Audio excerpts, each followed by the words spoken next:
குறைந்த விலை நிறைந்த தரம் தங்கள் தேவைகள் அனைத்தும் ஒரே இடத்தில் ஜெயச்சந்திரன். விமர்சனங்களின் அங்கீகாரமும் பெற்றோர்களின் பாராட்டுகளும் நிறைந்த பாராஷூட் இப்போது உங்கள் Disney plus Hotstar. GT Holidays, South India's #1 travel brand. You know you are special when you're with GT Holidays. மாநில உரிமைகளை பறிச்சு அந்த மாநிலங்களை ஒரு மாவட்ட கவுன்சிலர் அளவுக்கு ஆகணுன்றது தான் மோடியோட RSS உடைய அஜெண்டாவா இருக்கு. பல லட்சம் கோடியை கார்பரேட் நண்பர்களுக்கு வாரி வாரி கொடுத்தீங்கல்ல, சுமார் 10 to 15 லட்சம் கோடியை தள்ளுபடி பண்ணீங்கல்ல, அதை விட இது பெரிய காசு.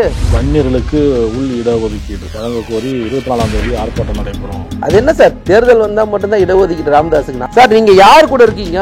மோடியோட கூட்ட இருக்கீங்க. மோடி நினைச்சா சாதிவாரி கணக்கெடுப்பு எடுக்கலாம். சொல்லுங்க, வாயை திறந்து பேசுங்களா. மோடி கண்டிச்சு ஒரு ஆர்ப்பாட்டம் பண்ணுங்க. கூடிய தானே இருக்கீங்க, மோடி கிட்ட போய் கேளுங்க. பண்ணி இடஒதுக்கீடு கொடுப்பா, எங்களுக்கு உள்ளொதுக்கீடு கொடு, எனக்கு சாதிவாரி கணக்கெடுப்பு கொடு அப்படின்னு சொல்லுங்க. ஏன் கேட்க மாட்டீங்க? தேர்தல் இதே வேலையா போச்சா உங்களுக்கு? கோயில்களில் அறங்காவலர் குழு நியமிக்க முடியும்னா எதுக்கு அறநிலைத்துறை இருக்குன்னு கேட்குறாங்க வானதி. யாராவது அவங்களுக்கு ஒரு ஆளுக்கு அறங்காவலர் குழு போடணும்னு ஆசைப்படுறாங்களா? அவங்க அப்படி அவங்க யாருக்காவது போடணும்னு ஆசைப்பட்டாங்கன்னா கொடுக்க சொல்லுங்க, அந்த அப்ளிகேஷன் கொடுக்க சொல்லுங்க.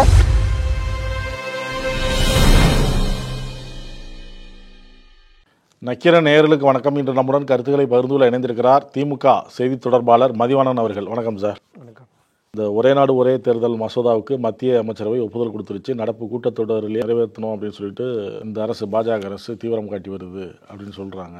ஒட்டுமொத்த எதிர்கட்சிகளும் கடும் எதிர்ப்பு தெரிவிச்சும் இந்த மசோதாவை ஒப்புதல் கொடுத்துருக்கு மத்திய அமைச்சரவை. மோடி பெரும்பான்மையா அந்த ஆட்சி அமைக்கல, கூட்டணி ஆட்சியை நம்பி அமைச்சிருக்கிறாரு. அந்த கூட்டணி கட்சிகள் பல விஷயங்களுக்கு பாஜக அரசுக்கு ஒத்துழைக்காது, பல விஷயங்களுக்கு அப்படிலாம் சொல்லிட்டு வந்தீங்க இந்த பாஜக அரசு பதவியேற்றதுலேருந்து.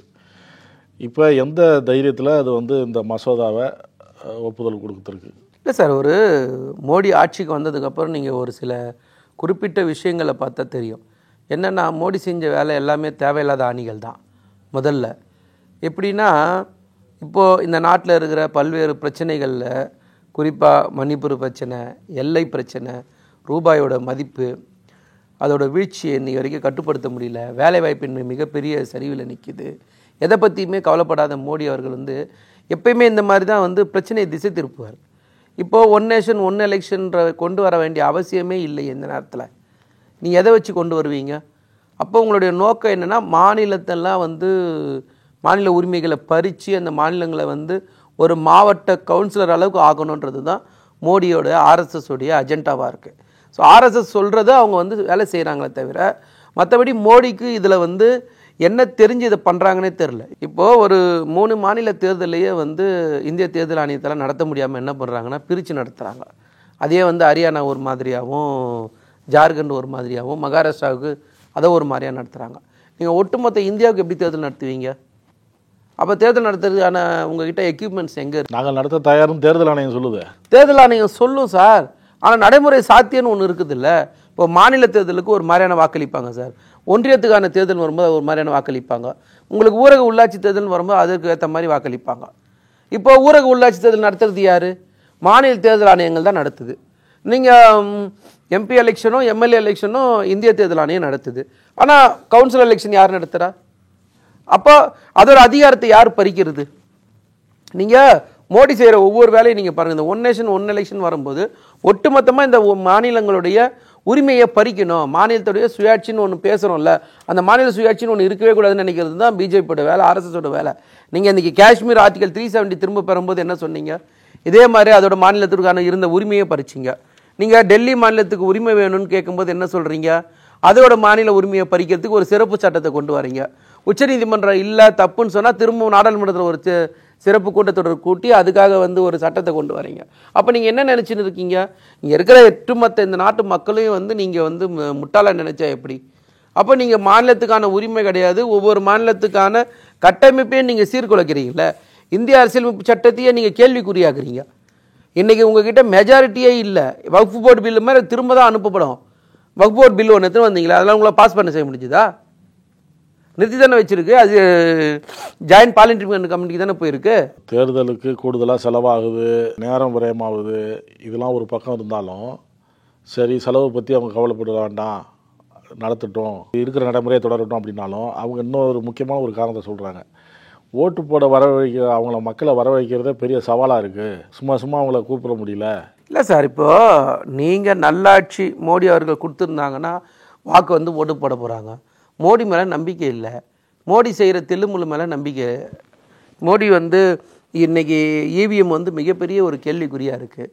வளர்ந்த நாளான அமெரிக்காவே இன்றைக்கி ஓட்டு சீட்டு முறையில் தான் தேர்தல் நடத்துது. இன்றைக்கி நீங்கள் இவிஎம்னு சொல்கிறீங்க, எப்படி அது?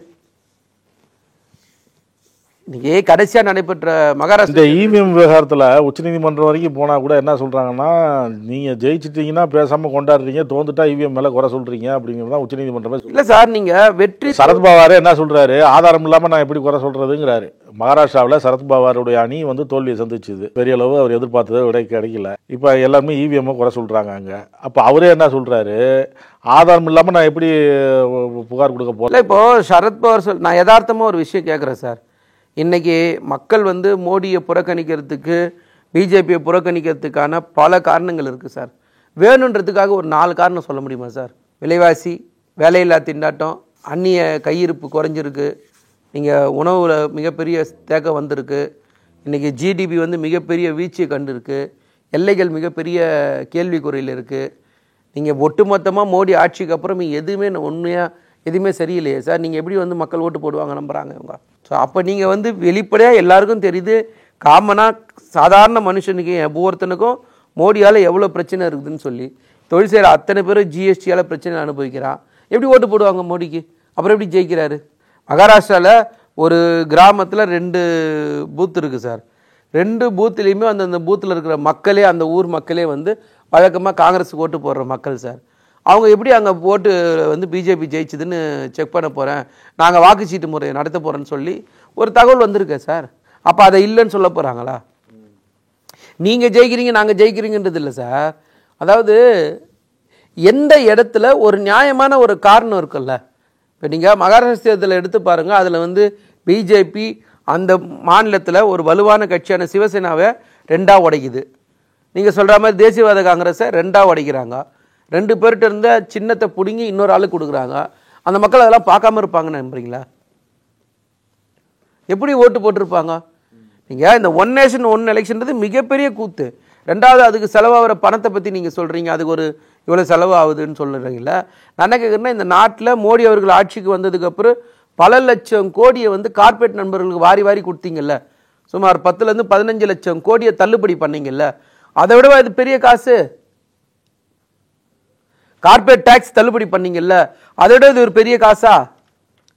சூப்பர் ரிச் டேக்ஸ் போட சொல்லி G20 மாநாட்டில் ஒரு தீர்மானம் கொண்டு வரப்பட்டது சார். அந்த G20 வந்து போட்ட சூப்பர் ரிச் டேக்ஸ் வந்து ஒரு வருஷத்துக்கு 1.25 லட்சம் கோடி எக்ஸ்ட்ரா இந்திய அரசாங்கத்துக்கு வர வேண்டிய காசு சார். இன்றைக்கி அதுவே வரலையே, அதை பற்றி எங்கேயுமே பேசுறது இல்லையே. இதோட அது ஒரு பெரிய காசா? நீங்கள் யோசிச்சு பாருங்க. மோடி செய்திருக்கிற ஒவ்வொரு கூத்துமே வந்து தேவையில்லாத வேலை தான். இன்னைக்கு ஒட்டுமொத்த பிரச்சனை மணிப்பூர்ல இருந்து மற்ற பிரச்சனையிலேருந்து திசை திருப்பறதுக்காக ஒன் நேஷன் ஒன் எலெக்ஷன் என்ற இந்த வேலையை அவர் செய்கிறாருன்றதா என்னோட எனக்கு தோன்றது. இப்போ அவங்க நினச்ச மாதிரி இந்த கூட்டத்தொடரில் கொண்டு வர முடியாது. இல்லை, கொண்டு வருவாங்கன்னு தோணுது. ஆனால் அதை அவங்க வெற்றி பெற வைக்க முடியாதுன்னு நான் நினைக்கிறேன். ஏன்னா அப்படி அவர் வெற்றி பெற வைக்கணும்னா அவர் வந்து நிச்சயமாக அவங்க கூட்டணி நண்பர்களை திருப்திப்படுத்தி தான் வைக்க முடியும். சந்திரபாபு நாயுடும் இன்னொருத்தர் வந்து நிதிஷ்குமாரும் ஆதரவோடு தான் அவர் எதையும் செய்ய முடியும், இல்லைன்னா செய்ய முடியாது. வன்னியர்களுக்கு உள் இடஒதுக்கீடு வழங்க கோரி 24ஆம் தேதி ஆர்ப்பாட்டம் நடைபெறும். ராமதாஸ், அது என்ன சார், தேர்தல் வந்தால் மட்டும்தான் இடஒதுக்கீடு ராமதாஸுக்கு? எங்க தேர்தல் வருது? இன்னும் 1.5 வருஷத்துக்கு தேர்தல் வரணும்ல. நான் என்ன சொல்றேன், கடந்த 2021 தொடர்ந்து சொல்லிட்டு தான் வராங்க. ஏற்கனவே சம்பந்தமா நம்ம சந்திச்சோம் பேசணும் தான் சொல்லிட்டு வராங்க. 2021 சட்டமன்ற தேர்தலுக்கு 2 மணி நேரத்துக்கு முன்னாடி வன்னியர் உள்ஒதுக்கீடு 10.5% இடஒதுக்கீடை கொண்டு வந்ததுக்கான அவசியம் என்ன? 2 மணி நேரத்தில் உங்களால் என்ன பிரச்சனை? அதிமுக நீங்கள் கூட்டணியில் இருக்கும்போது முன்னாடியே கொண்டு வர வேண்டியது தானே? எந்த தரவுகள் அடிப்படையில் அந்த இடஒதுக்கீடை கொண்டு வந்தீங்க? இன்னைக்கு உச்சநீதிமன்றம் செல்லாதுன்னு சொல்லுதில்ல. நான் என்ன கேட்குறேன், திமுக கொண்டு வந்த இடஒதுக்கீடு, வன்னியர் இடஒதுக்கீடாக இருக்கட்டும், இல்லை அருந்தியர் உள்ஒதுக்கீடாக இருக்கட்டும், இல்லை சிறுபான்மையின இடஒதுக்கீடாக இருக்கட்டும், எந்த இடஒதுக்கீடாவது உச்சநீதிமன்றம் கேள்வி கேட்கக்கூடிய இடத்துல திமுக ஒரு தீர்மானத்தை கொண்டு வந்ததா, ஒரு சட்டத்தை கொண்டு வந்ததா? சொல்லுங்க அவங்கள. அப்போ நீங்கள் தேர்தலுக்காக அந்த 10.5% வன்னியர் உள்ஒதுக்கீடு சட்டத்தை கொண்டு வரீங்க. ஐயா ராமதாஸ் வந்து ஒரு விஷயத்தை புரிஞ்சுக்கணும். காலங்கள் மாறி இருக்கு. தேர்தல் நேரத்தில் மட்டும் நீங்கள் ஓட்டுக்காக இதை வன்னியர்களை பயன்படுத்துறீங்கன்றது பகிரங்கமாக நான் குற்றம் சொல்கிறேன். இதான் நிதர்சனமான உண்மை. 1980லேருந்து 87 வரைக்கும் வன்னியர் சங்கங்கள் போராட்டம் பண்ண ஒவ்வொரு போராட்டத்திலையும் முன்கள வீரர்களாக இருந்தவங்க ஒருங்கிணைத்தவங்க ஏகே நடராஜனாக இருக்கட்டும் இல்லை வன்னியடிகளாராக இருக்கட்டும், அவர்களோட நிலைமை இன்னைக்கு என்ன? வன்னியர் பொது சொத்து இருந்த அறக்கட்டளையே இன்னைக்கு சரஸ்வதி அறக்கட்டளையாக மாற்றிருக்கீங்கல்ல, அது எப்படி மாறுச்சு? தேர்தல் வந்தால் உங்களுக்கு இடஒதுக்கீட்டை பற்றி பேசுவீங்க, தேர்தல் வந்தால் வன்னியர்களை பாசம் வந்துடுமா? மற்ற நேரத்தில் என்ன பண்ணுறீங்க சார்? நீங்கள் யார் கூட இருக்கீங்க? மோடியோட கூட இருக்கீங்க. மோடி நினைச்சா சாதிவாரி கணக்கெடுப்பு எடுக்கலாம். சொல்லுங்க, வாயை திறந்து பேசுங்களா? மோடி கண்டிச்சு ஒரு ஆர்ப்பாட்டம் பண்ணுங்க. கூடயே தானே இருக்கீங்க, மோடி கிட்ட போய் கேளுங்க. பண்ணி இடஒதுக்கீடு கொடுப்பா, எங்களுக்கு உள்ளொதுக்கீடு கொடு, எனக்கு சாதிவாரி கணக்கெடுப்பு கொடு அப்படின்னு சொல்லுங்க. ஏன் கேட்க மாட்டீங்க? தேர்தல் இதே வேலையா போச்சா உங்களுக்கு? 1.25 வருஷம் இருக்குதுன்னா இப்போ வந்து ஆரம்பிப்பீங்க. இதானே பண்ண போறீங்க, வேற என்ன பண்ண போறீங்க? தொடர்ந்து அவங்க சொல்லிட்டு தான் இருக்கிறாங்க. இப்போ தேர்தலுக்காக யாருக்கிட்ட சொல்லணும்? சாதிவாரி கணக்கெடுப்பு யாரோட அதிகாரம்? அது ஒன்றிய அரசோட அதிகாரமா, மாநில அரசோட அதிகாரமா? சார், மக்கள் தொகையை கணக்கெடுக்காம இருக்குது சார் 10 வருஷமா. எப்ப எடுக்க சொல்லுவீங்க? உங்க நண்பர் தானே சார், நீங்க கூட்டணியில தானே இருக்கீங்க மோடியோட. மோடி கிட்ட போய் கேளுங்க, மோடி கிட்ட கேட்டு அதை வாங்கி கொடுங்க, வாங்குங்க, கணக்கெடுக்க சொல்லுங்க. யார் வேணான்னு சொல்றா? அவர் என்ன சொல்றாரு? 2008 புள்ளி விவரங்கள் சேகரிப்பு சட்டத்தின்படி மாநில அரசுகள் சாதிவாரி கணக்கெடுப்பு உள்ளிட்ட அனைத்து வகையான தரவு சேகரிப்புகளையும் செய்யலாம் என்று பல மாநிலங்களின் உயர்நீதிமன்றங்களும் உச்சநீதிமன்றமும் கூறியிருக்கின்றனர். அப்ப பீகார்ல எதுக்கு வந்து உச்சநீதிமன்றம் செல்லாதுன்னு தீர்ப்பு அளிச்சது? அதே சேர்த்து சொல்லுங்க அவர. சார், 2 விஷயம் தான் சார். நீங்க இப்போ வன்னியர் இடஒதுக்கீடு இருக்குல்ல சார், 89ல் அந்த வன்னியர் இடஒதுக்கீடை தலைவர் கலைஞர் கொடுத்தாரா இல்லையா சார்? இன்னைக்கு வரைக்கும் அது நிற்குதா இல்லையா சார்? யாராவது கொஸ்டின் ரைஸ் பண்ண முடியுதா? அதுதான் திமுக கொடுக்குற இடஒதுக்கீடுன்றது. நீங்க பேசுறது யாருக்கிட்ட பேசணும்? மாநில அரசு நல்லா புரிஞ்சுங்க, சாதிவாரி கணக்கெடுப்பு எடுக்க முடியாது, சர்வே மட்டும்தான் பண்ண முடியும். அந்த சர்வே தான் உச்சநீதிமன்றம் ஒத்துக்க மாட்டாங்க. ஸோ அது அவங்களுக்கு புரியாமையே பேசுகிறாங்க. எப்படி கொடுக்க முடியுன்றது தான் கேள்வி. ரொம்ப வரலாறு பேசணும் சார். ஐயா ராமதாஸுக்கு வந்து எல்லா விஷயமும் தெரியும். ஆனால் தேர்தலுக்கு இந்த வாட்டி அணி மாறணும்னு ஒரு முடிவு பண்ணிட்டாருன்னா நேரடியாக அணி மாறுறேன்னு சொல்ல மாட்டார். இந்த மாதிரி வந்து எனக்கு இடஒதுக்கீடு வேணும் அப்படின்னு ஆரம்பித்து அதுலேருந்து பேசி கூட்டணி பேச்சு நடத்துவார். வேற என்ன பண்ணுறாரு அவர்? அதனால் அவர் வந்து மாறணுங்கிறதுக்காக இப்படி எல்லாம் பேசுறாருன்னு சொல்றீங்க. இப்போ அவர் பாஜக அணியில இருக்கிறார். இப்போ திமுக கிட்ட வரணுங்கிறதுக்காக இந்த மாதிரி பேசுறாரு. அதிமுக கிட்ட போகலாம், அதிமுக கிட்ட பேரம் பேசலாம். ஏற்கனவே அதிமுக தானே இருந்தாரு, இப்ப இல்ல. இப்போ நாடாளுமன்ற தேர்தல் வந்தது, அதனால அங்க பிஜேபியோட போனாருன்னு இல்ல சட்டமன்ற தேர்தலுக்காக ஒரு அணி மாத்தலாம்னு முயற்சி பண்ணலாம். நான் என்ன கேட்கிறேன், அதை சொல்ல, தேர்தல் இதே வேலையை வச்சிருந்தா எப்படி சார் இது? உண்மையான உங்களுக்கு இடஒதுக்கீடு கொடுக்கணும்னு நீங்கள் ஆசைப்படுறீங்க, உள்ளொதுக்கீடு வேணும்னு ஆசைப்படுறீங்க, சாதிவாரி கணக்கெடுப்பு ஆசைப்படுறீங்க, நேரடியாக போங்க, மோடி கிட்ட சொல்லுங்க, கணக்கெடுக்க சொல்லுங்க, எல்லா மக்களும் கொடுத்துட்டு போயிடலாம். யார் வேணான்னு சொன்னா? நாங்கள் வேணான்னு சொல்கிறோம்.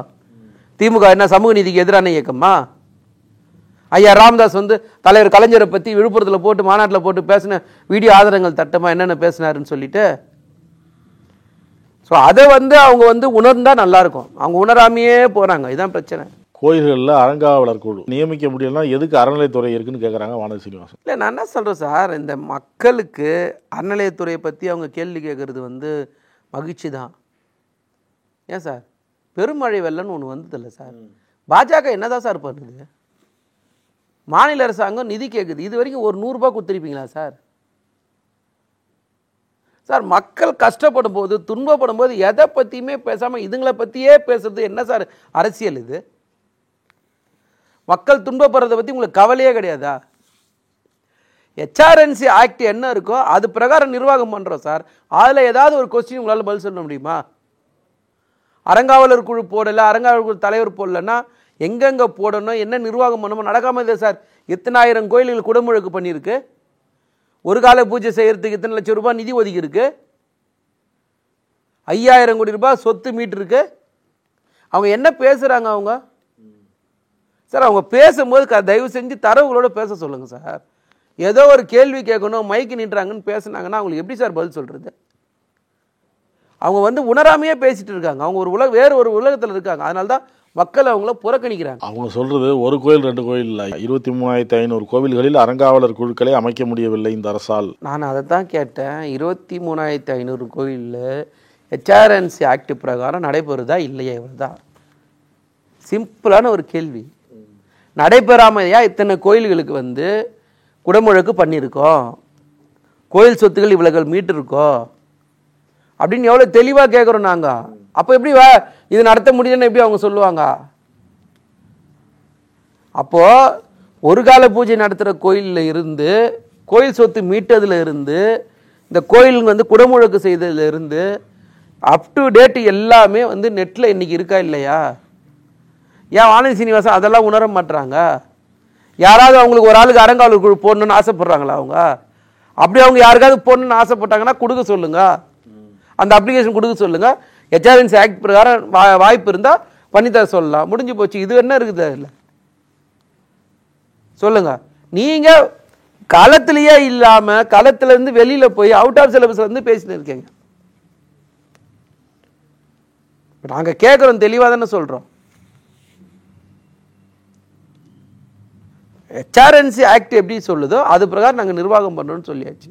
அதுக்கப்புறம் அதில் என்ன இருக்குது? அதில் எனக்கு தெரிஞ்சு ஒன்றும் இல்லை. அதிக வருமானம் உள்ள கோயில் மேலே தான் இந்த அரசு அக்கறை காட்டுதுங்கிறாங்க. இல்லை சார், இப்போது 1353 கோயில்களுக்கு குடமுழக்கு செய்திருக்கோம் சார். 8436 கோயில்கள் வந்து திருப்பணிகள் நடைபெறுது சார். 27 கோயில்கள் வந்து ராஜகோபுரம் அமைச்சிருக்கோம் சார். இந்த மாதிரி 5577 கோடி ரூபாயோட மதிப்புடைய நிலங்கள், கோயில் நிலங்கள் மீட்டிருக்கோம் சார். ஒரு கால பூஜை நடத்தணுன்றதுக்காக 2.5 லட்சம் ரூபாய் நிதி ஒதுக்கிருக்கோம் சார் ஒவ்வொரு கோயிலுக்கும். இது எப்படி சார் அவங்க பேசுவாங்க? இத்தனை தரவுகள் வந்து நாங்கள் தெளிவாக சொல்கிறோம்ல. இதே மாதிரி அவங்களால ஒரு தரவோடு ஒரு புள்ளிவரத்தோடு அவங்கள சொல்ல சொல்லுங்களேன். ஏன்னா அது சொல்ல மாட்டாங்கன்னா அவங்க வாய்க்கு வந்தது பேச ஆரம்பிச்சிட்டாங்க. இதுதான் நிதர்சனமான உண்மை. பெண் ஒதுவார் மட்டும் 11 பேர் நியமிச்சிருக்கோம் சார். இது எங்களுடைய சாதனைகள் சார் இந்த கடந்த 3 வருஷத்தில். அதை கடந்து இவங்க வந்து பேசுறதுலாம் வந்து என்னை பொறுத்த வரைக்கும் வானதி சீனிவாசன் தன்னுடைய இருப்பை காட்டுறதுக்காக பேசுறாங்கன்னு தான் நான் நினைக்கிறேன். கருத்துக்களை பகிர்ந்து கொண்டதற்கு நன்றி சார். நன்றி. நக்கீரன் டிவிக்கு சப்ஸ்கிரைப் செய்யுங்கள். உங்கள் ஆதரவே எங்கள் பலம். ஆசிரியர்களுக்கு நண்பனாகவும் மாணவர்களுக்கு ஆசானாகவும் திகழும் தேர்வு வழிகாட்டி. ஒவ்வொரு பாடத்திற்கும் அனுபவமிக்க ஆசிரியர்களின் துல்லியமான தெளிவான விடைகள். CNC இருக்கு, தேர்வு பயம் எதற்கு? இது தீரன் பப்ளிஷிங் ஹவுஸ் விற்பனை வெளியீடு.